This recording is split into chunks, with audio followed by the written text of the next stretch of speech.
बोलिए बजरंगबली भगवान की जय। आप देख सकते हैं रात का वक्त है, लेकिन जो प्रेम का प्रादुर्भाव है वो बहुत अधिक है, तो इसलिए शब्दों को रोक नहीं सकता, इसलिए मैं अपने प्रेम को प्रकट कर रहा हूँ। तो आप देख सकते हैं ये बहुत बड़े बड़े या वृक्ष देख रहे हैं, साफ़ सुथरा तो नहीं दिख पा रहा होगा, लाइट नहीं है ज़्यादा।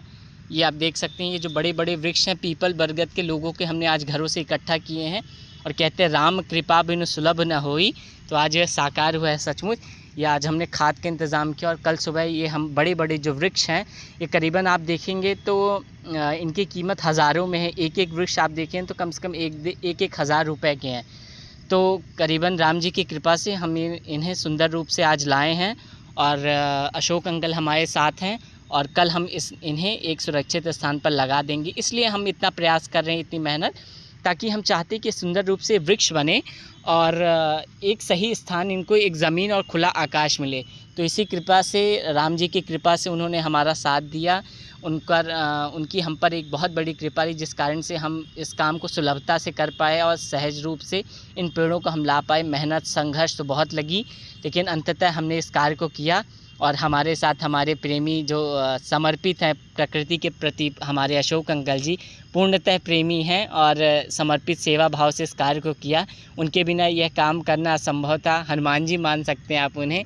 और वह सेवा में दो शब्द आप उनके माध्यम से भी सुनिए। कहिए अंकल।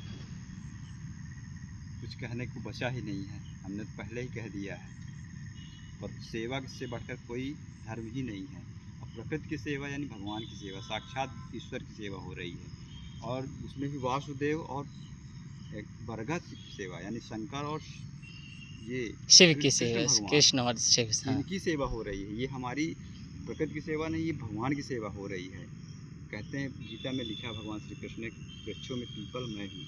और भगवान शिव ने कहा है कि वृक्षों में जो बरगद है वो मैं ही हूँ। इसीलिए वट सावित्री और बहुत सारे ऐसे व्रत रहते हैं जिसमें महिलाएं इनका पूजन करती हैं, मनोकामनाएं पूर्ण करती हैं। तो हम लोग लगा करके, वृक्ष लगा करके राम जी की कृपा से हम ये प्रकृति माँ को और विस्तारित कर रहे हैं। ऐसी सेवा भगवान मिलती रहे आजीवन।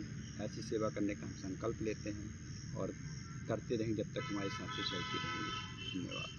राम राम सभी को। आप भी इसी प्रकार संकल्प लेकर प्रेम भाव के साथ प्रकृति की, ये निष्काम कर्म है वास्तव में, ये बहुत कुछ हमें जीवन में गहराई सिखाता है। तो यह निष्काम कर्म इसी भाव से आप भी करिए। जीवन में अपने संकल्प लीजिए कि एक वृक्ष लगाएंगे, उसे सुंदर रूप से एक वृक्ष बनाएंगे और इसी प्रकार से प्रकृति माँ की सेवा में एक अपना छोटा सा अहम योगदान ज़रूर देंगे। तो मेरा नाम अभिषेक है। आप भी ऐसा काम करते रहिए, निष्काम कर्म का भाव लाइए। धीरे धीरे आपकी मदद भगवान करेंगे, क्योंकि अज्ञात की ओर भी यात्रा करना शुभ होता है हमेशा। राम राम।